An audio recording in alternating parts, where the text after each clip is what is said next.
Scott Storch was a music producer who worked with icons like Beyoncé, long may she reign, Justin Timberlake, 50 Cent, and Christina Aguilera. Scott Storch also blew, or rather inhaled, over $30 million in 6 months. Storch was the producer behind some of music's biggest hits between 1999 and 2006, and in the process developed a costly addiction that would suck up all his earnings.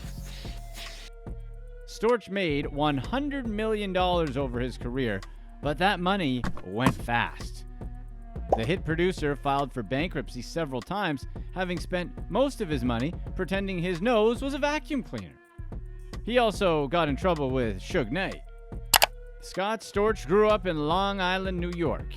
His father was a court reporter and his mother a singer. Storch came from a musical family. His uncle Jeremy founded soul rock band The Vagrants. When his parents divorced, a 10-year-old Storch moved to Florida with his mother. His high school was tough, and in the middle of his first year, Storch moved with his father to Cherry Hill, New Jersey. They had family nearby, including Storch's cousin, who introduced him to the world of music. Storch was soon producing his beats and breaking into the music scene. By 1991, he was the keyboard player for the well-known hip-hop group The Roots and rose to stardom. He contributed to several Roots albums like Organics and Do You Want More? Despite his success with the band, Storch was sick of the band's packed tour schedule.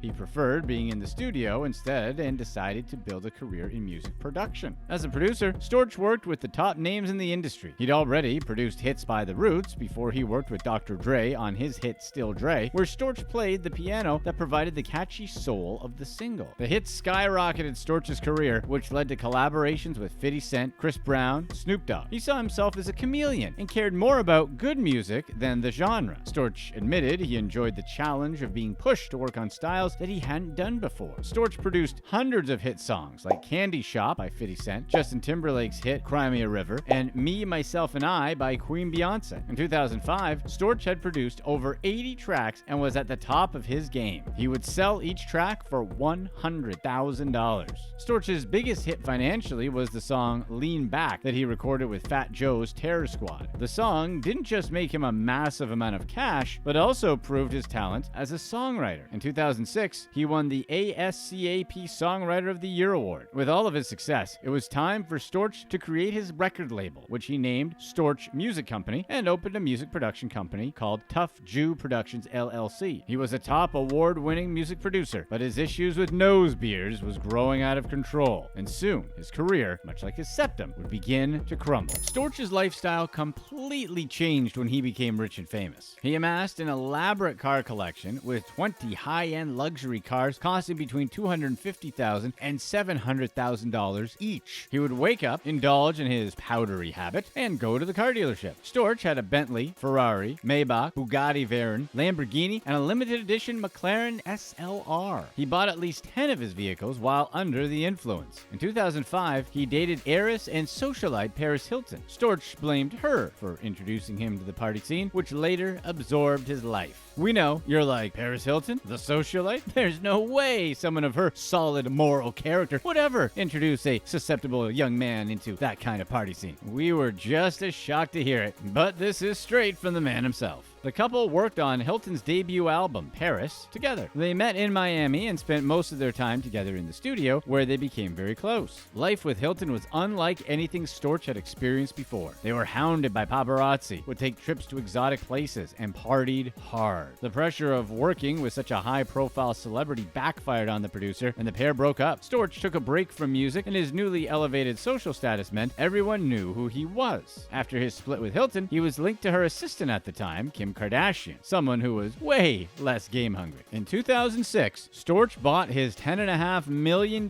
mansion on Miami's exclusive Palm Island. It was a waterfront mansion with 9 bedrooms, an indoor pool, a movie theater, a fitness center, a spa, and a game room. In total, the property was a whopping 30,000 square feet. He parked his $20 million yacht, which had 4 bedrooms, in front of his extravagant house. Storch also loved expensive jewelry and owned watches watches costing $100,000, necklaces, and many more shiny displays of excessive wealth. He treated his girlfriends to millions of dollars of diamonds and wore a $7 million 32-carat canary yellow diamond ring on his left index finger. When he traveled, he preferred to take his private jet and would drop $250,000 each way to bring his entire entourage on vacation to the French Riviera. Storch dropped over $250,000 a month on partying alone. Well, not alone like he was alone, because that would be weird, but alone as in just on partying. For Scott Storch, party rock was in the house every night, and it cost $8,000. By 2006, Storch's net worth hit $70 million.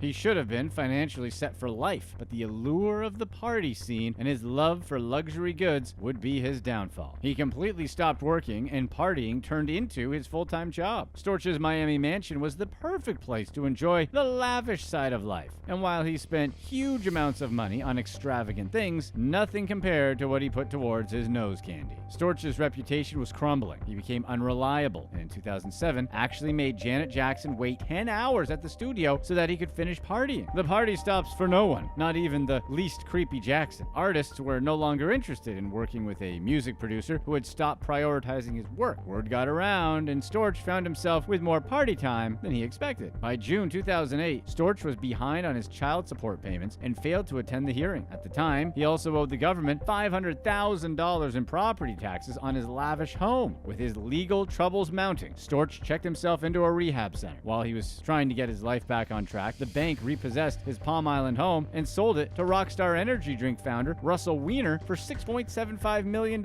much less than Storch paid. While Storch's income might have slowed down, his spending did not. In 2009, he had blown through his $100 million fortune and had to declare bankruptcy. But the legal problems didn't stop. He leased a 2004 Bentley GT in February 2006, and the terms of the agreement stated he would return it in March 2008. Storch broke the lease term, and the Bentley's owners, the Atlas Leasing Company, claimed his actions cost them $65,000 in revenue. Police arrested Storch in Miami and charged him with grand theft auto, although they later dropped the charges. Aspiring singer Trina Ruberg paid Storch to produce her album. When the time came to start recording, Storch wasn't, let's just call it, awake enough to get the job done. Ruberg had agreed to pay Storch $45,000 to produce 6 songs for her and paid $30,000 of that money up front. She sued him when he wasn't able to deliver. Storch accused former Death Row Records CEO Suge Knight of bullying him into handing over songwriter royalties for a portion of their worth. Knight, currently serving his 28-year prison sentence, had collaborated with Music Royalty Consulting Inc. for the deal. Knight allegedly coerced Storch into signing over the royalties while under the influence of his favorite powdery substance, and made Storch fear for his safety due to Knight's intimidation and threats. According to legal papers, Knight forced Storch to participate in the transaction, where Storch received a fraction of his music's worth. Knight dragged Storch to his office to sign the contract despite Storch being unrepresented and under the influence. Additionally, Knight took the majority of the nominal payments Storch received. Knight most likely knew that the hit producer was down on his luck, battling his nose beer problems and financial hardships. At the time, Storch's most valuable assets were the rights to future royalty payments for songs he had previously produced. Storch sold the publisher's share of his royalty rights for $2.3 million to Reservoir Media Management. He wasn't ripped off in the original agreement, as the royalties were worth the same amount. Instead of receiving $2.3 million for his separate songwriter's royalties, he was screwed over. Storch and Knight lived in the same gated community, giving Knight a front row seat to Storch's struggles. He took the producer from his home to the officers of MRCI for a meeting. After Storch signed over his writer's royalties, they gave him a $5,000 check, which Knight claimed more than half of. Storch received another check for $58,000, but Knight threatened and intimidated him into surrendering over half of it to Knight again. In total, MRCI paid Storch $429,306.20, but Knight allegedly bullied him out of over half of his earnings. Storch filed a lawsuit against MRCI, asking they return the writer's share of his royalties. Sounds like he got off easier than Vanilla Ice, who Knight allegedly dangled over a balcony for similar reasons.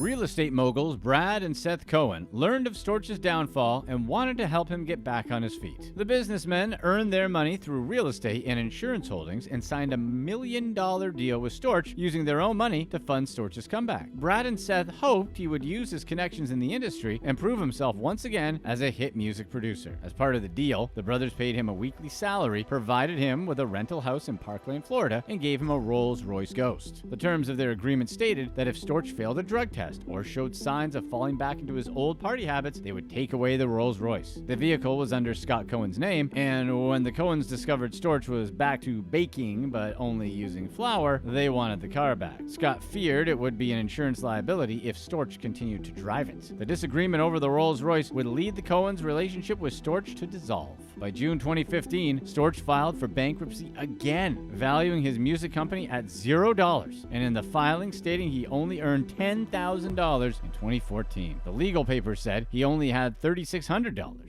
Storch had $500 worth of clothing and a $3,000 watch. By that point, he only had $100 in cash. Storch worked on rebuilding his life and revamped his public image when he started Storch Labs, joining the Green Rush by entering the marijuana industry. He also started working in music again and was a part of hits by DJ Khaled, Rick Ross, Snoop Dogg, The Game, Chris Brown, French Montana, among others. The scene had changed dramatically since the height of his career. People stopped buying albums in the record store, and few owning physical CDs. Storch was contending with a much more saturated industry, where music was much more accessible but not always good quality. However, Storch knew he could still be a pioneer in creating hit-making material. Some of his best-known recent projects are DJ Khaled's Every Time We Come Around, Snoop Dogg's Happy Birthday Part 2, Rick Ross's Supreme and Sorry, and The Game's All Eyes. Storch has admitted to his struggles, particularly in 2014 and 2015, when he was in a different headspace. Storch claimed he was on solid ground after no longer flying the powder plane and was taking his music far more seriously now than he had a clear head. Celebrating his sobriety, Storch has worked on new projects with music's top artists and returned to doing what he loves, being in the studio and making music.